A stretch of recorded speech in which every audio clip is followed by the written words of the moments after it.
Bourbon Barkeep, welcome to a House Call Wednesday. The set's new, the idea, at least the gist, not that new. We're doing blind battles here. We just strip away some labels. We don't know age, we don't know proof. We're just gonna see where the good Lord takes us. I'm gonna get these poured up, see what happens.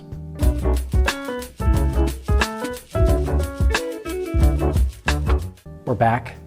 I didn't spill a ton, so we're pretty excited on this side of the screen here. Glass A, Glass B, yes, they're engraved Glencairns. Yes, you can have some. Some of that detail is on the Patreon link down below. Depending on what these bottles are, since I don't know, we have some links below for that as well. Outside of that, I think it's about time we get to nosing. While we nose, and I try and do this quickly so we don't sit here for half an hour, if you can like and subscribe, that would be great. There's also a brand new join button, pretty excited about that. So if you want to further the channel, that's definitely the way. And pretty sure it's $2, so doesn't buy us a lot, but at least lets us know you like us that much. So let's see what we got. Whew. A lot of limestone just initially, like at least like a wet stone.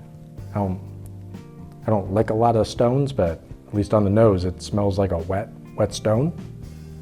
A lot of strawberry coming through, a lot of cherry.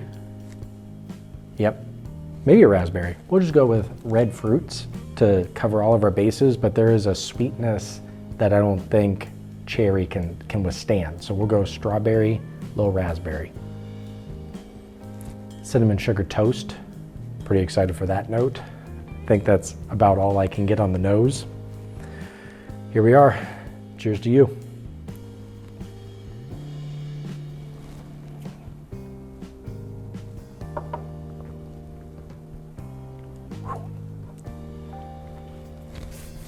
All right. Was a touch of worry with the nose to where I was like, am I excited for limestone? No, not necessarily. That limestone does not translate. That is a lot of chocolate, espresso, cherry is now coming through. Nice peanut brittle is developing on the palate, hangs around a lot. Complexity is there, I'll give them that. Still hanging. It drinks pretty easy.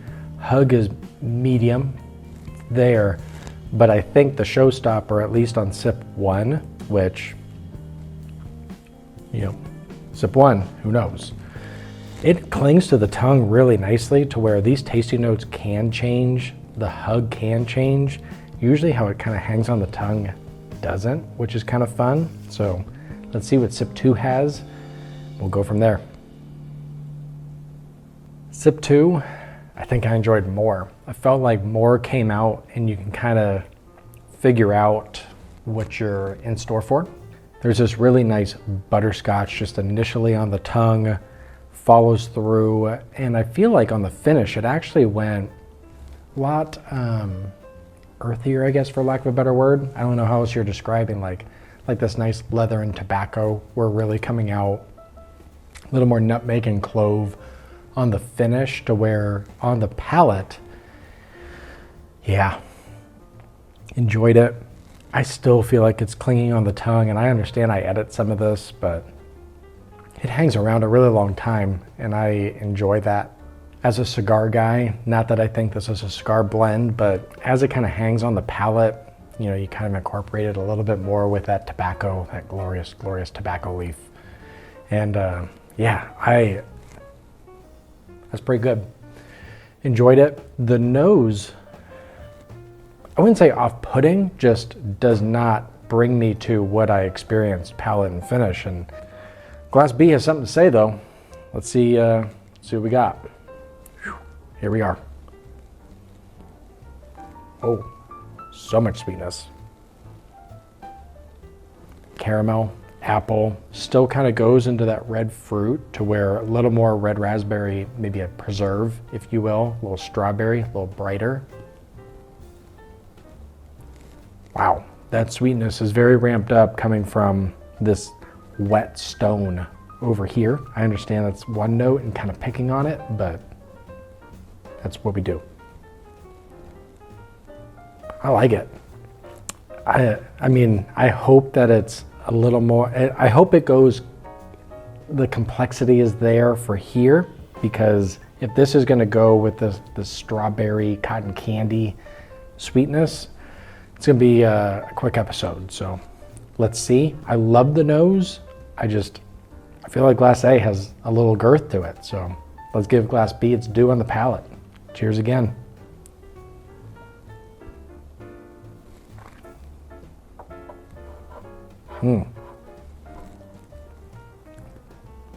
Oh, wow. That's good. Wow. I would actually say, as well as Glass A clung to the tongue, tough to say, but we did it. Say it 5 times fast, I dare you. This one has an oiliness to it that Glass A did not have. I don't think it grips like cliffhanger, even though I believe he let go. Spoiler. It hangs around very decent, but I feel like it actually coats the tongue a lot better. A lot of brown sugar, a lot of caramel, a lot of vanilla. That kind of caramel red apple does kind of continue through the palate. It doesn't go, at least first sip, doesn't go into kind of this dark earthiness, which complexity wise, you kind of do want to see a little bit. Proof wise, I think it drinks under Glass A. We're gonna revisit Glass B, get that sip 2, see if more comes out, and we'll see what we're working with, but this is kind of exciting already. All right, Glass B, the spice kind of ramped up in more of a cinnamon way. I'm here for it, I like it. It was kind of like this Boston Market cinnamon apple, so kind of this candied cinnamon syrup with it. And if you don't know Boston Market, then I can't help you, but I enjoy it. Seems like a home-cooked meal when you're a traveler. You know, it's nice to have sometimes. I digress. Cinnamon apple and a lot more baking spice came out, but kind of in a good way. It was this very high sweet forward pour, and kind of sip 2, it almost worked in reverse to where a little more baking spice, this nutmeg, cinnamon apple, Boston Market, shout out, came out, and I like it. This revisit's gonna be wild because I feel like this is gonna be a lot closer than what I thought based off of palate and finish of Glass A. So what we're gonna do, I'm gonna revisit real quick, then we go through our scoring, senses, and bang for the buck. So we start to reveal some of these prices. Got a laptop, somewhere around here. We'll figure that piece out shortly, so stay tuned. Revisit went well. Thanks for asking. Glass A, that limestone, this kind of like wet stone that was on the forefront of the nose, started to kind of take a back seat, which I feel like kind of works the opposite, to where you're like, do I like that? Like that black licorice that, if you've watched the channel before, not here for. It starts to kind of even get more pronounced. This one either opened up, or I'm getting really good at this to where I just kind of compartmentalize and shove that trauma to the side, like just way down deep. And the wet stone started to kind of go away a little bit. It's definitely there. I'll stick to that. But the complexity on this guy is just a roller coaster of just enjoyment. And I love you. Love the glass. Glass B, less complexity, but the viscosity that it puts in your mouth is pretty incredible. It is oily, it is great. It's this like, not much came out, new. That cinnamon apple just hangs around, and I love cinnamon apples. So there's that. That caramel sweetness, I just wish it had just one more layer to kind of bring down that, not bring down, bring up the complexity, just to get a touch closer to Glass A. Now, we have senses that we'll throw on with a bunch of categories. Helps the channel kind of navigate through what we're experiencing, because numbers can get overwhelming sometimes. Glass A, I loved it to the tune of its borderline Nectar. Borderline though, 89. It's fantastic. It's definitely firmly fantastic. It's a roller coaster of pleasure, and I enjoy it. The whetstone, there was some kind of oak and I think wheat, maybe just corn, but I'm gonna go wheat. Started to kind of come out that it's just not my profile to go into that Nectar, but is really great. Glass B, on the other hand, may have scored better if it was Glass A. So kind of curious what these are, as we all are. Well, just me, because you know. Glass B is great. Not fantastic, close. We'll go, oh man, what's too high? 85? Yeah, I think so. That viscosity, I feel like mouthfeel counts a lot on my palate, especially when you like the tasting notes. So I'm kind of here for it, which means that's a close call. Now we go bang for the buck. That's going to be a lot of things. Where do we start? I mean, it could be a few things at the same time. How much does the bottle cost? How much am I willing to pay? How much am I not willing to pay? That's also a piece of this as well. So on Google Forms, thanks to Stuff and Whiskey, they kind of threw me a bone. They were like, hey, you don't seem smart. Here's Google Forms. So then it shows me the price, and then I click a drop down, and then I reveal. So the price of Battle 10, $150. Ooh, Glass A. Glass B, 75. Oh boy. We got an upset brewing, at least according to price. Whew. All right, Glass A, 150. I got it. Hurts to say, I got that one. Pay a touch above. Oh boy. Oh man. 67. I mean, how much more are you willing to pay? That's tough. 150. It is delightful. I don't turn my nose up at throwing $100 down at a bottle. I got it. So that's kind of fun. Glass B, 75. Whew. All right.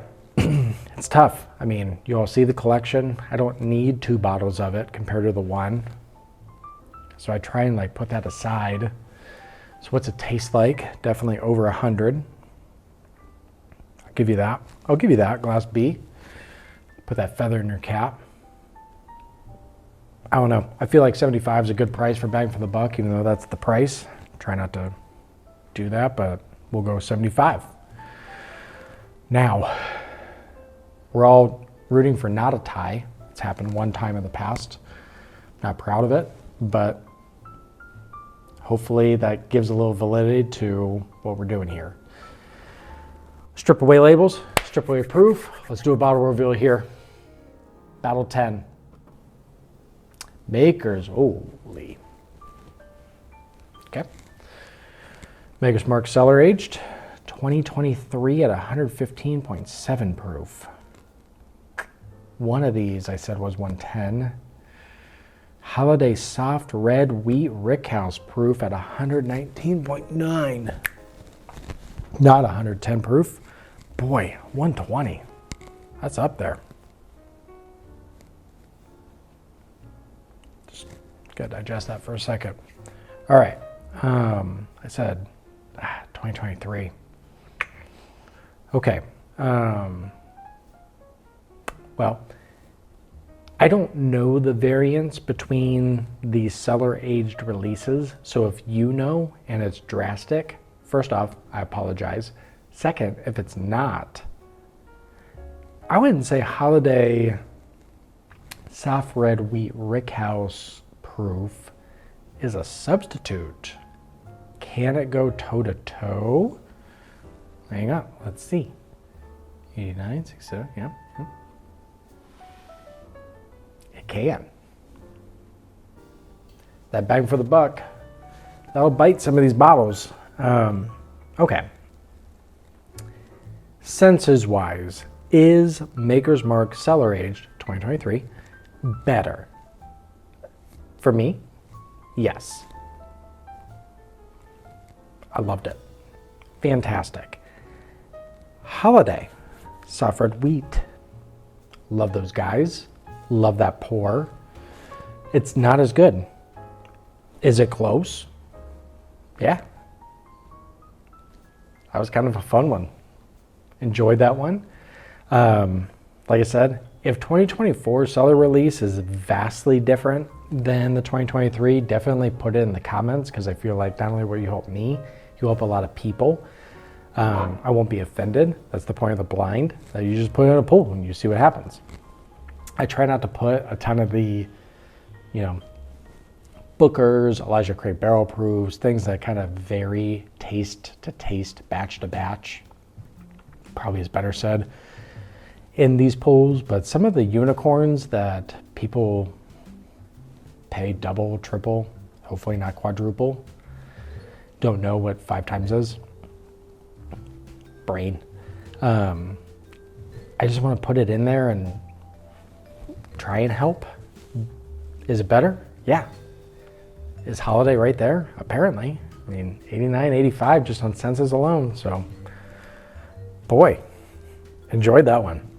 Haven't had a unicorn pop up in a while, so pretty excited for that one. Once again, like, subscribe. Thanks for the nice feedback on the set. This is the timestamp of it's Christmas time. So Merry Christmas to you all. And if you don't celebrate it, then enjoy winter.